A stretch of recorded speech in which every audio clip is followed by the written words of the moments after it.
Welcome to Mindset Mondays, the bite-sized podcast designed to build a healthier, happier headspace. Think of it as a learning snack for your morning commute to set your week up right. I'm Mark Holloway, and today's questions are ones humanity has wrestled with for thousands of years. What is happiness? Is it achievable? And can we, or indeed should we, always be happy? Let's unpack this together. Firstly, let's consider what is happiness really? When most people say they want to be happy, what they usually mean is, I want to feel good. I want less stress. I want things to go my way. But psychologists tell us happiness is more nuanced than that. They define it as subjective well-being, combining frequent positive emotions, infrequent negative emotions, and an evaluation of life as good and meaningful. Research from positive psychology, particularly the work of Martin Seligman, suggests happiness has two main dimensions. One, hedonic happiness, pleasure, enjoyment, positive emotion. These tend to be momentary, derived from experiences like enjoying an episode of your favourite TV series or drinks with friends. Two, eudaimonic happiness, meaning, purpose, fulfillment, which generates a deeper, longer-term happiness. A landmark long-term study from Harvard University, known as the Harvard Study of Adult Development, followed participants for over 80 years. The clearest finding regarding happiness? It wasn't fame. It wasn't money. The strongest predictor of happiness and longevity was the quality of close relationships. Not constant pleasure, not perfect circumstances, connection. Key findings from the study include 1. Quality relationships are the most significant predictor of happiness and health. 2.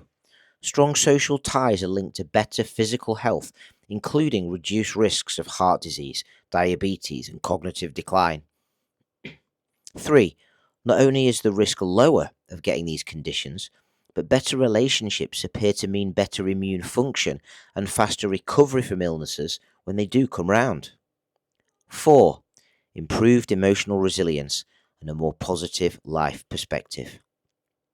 So overall, investing in and cultivating good social connections is key to a happy and fulfilling life.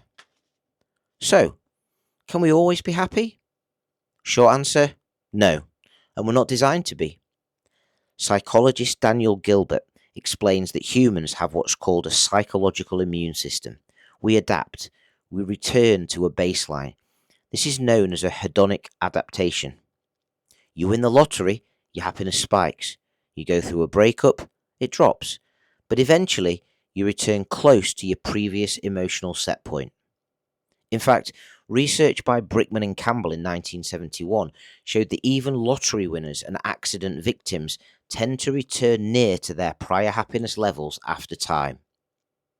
This means two important things. 1. Constant happiness is biologically unrealistic. And 2. Chasing external circumstances as the source of happiness is unreliable. And here's the liberating truth.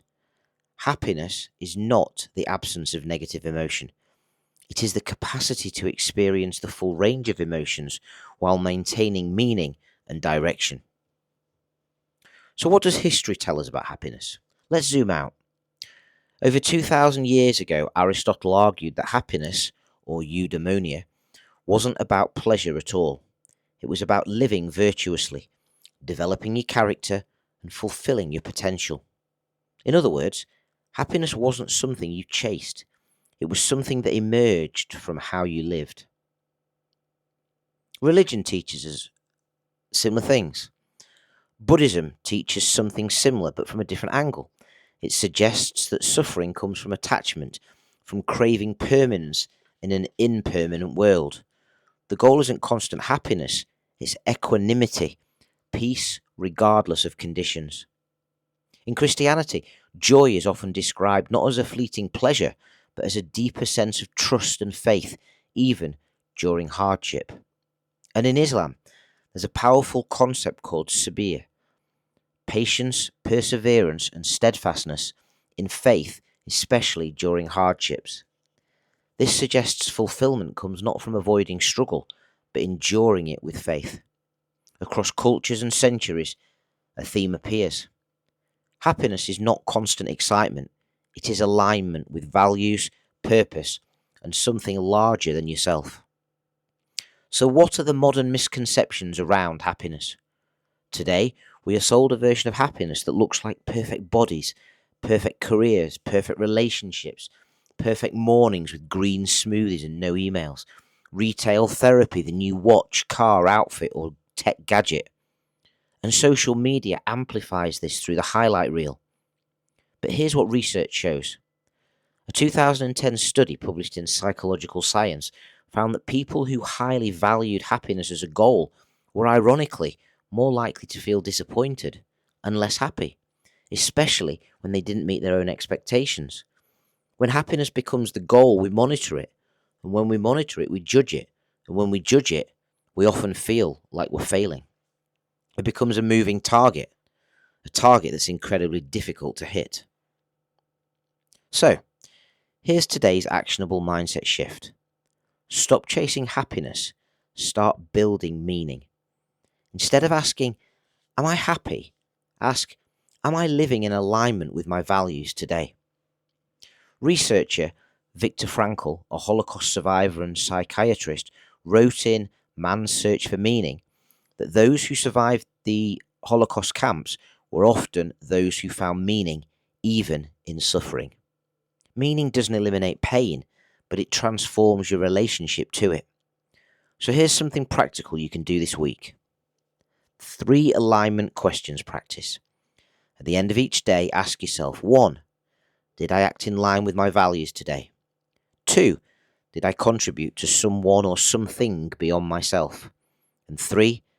Did I allow myself to experience joy without needing it to last forever? Notice what happens. When you focus on alignment and contribution, happiness often follows, quietly and naturally. So, is happiness achievable? Yes, but not as a permanent emotional high. Happiness is achievable as a general sense of contentment, a life built on connection, a mind trained in gratitude, a heart aligned with purpose. You will still have grief, you will still have stress, you will still have doubt, there will still be hard times, but you will not feel lost inside those emotions.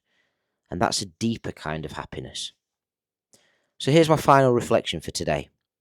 Imagine happiness not as a destination, but as a byproduct.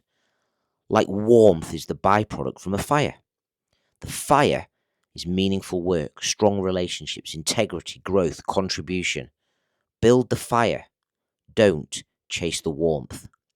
Because warmth comes and goes, but the fire, that's something you can tend to every day. Thank you for joining me on this Mindset Monday.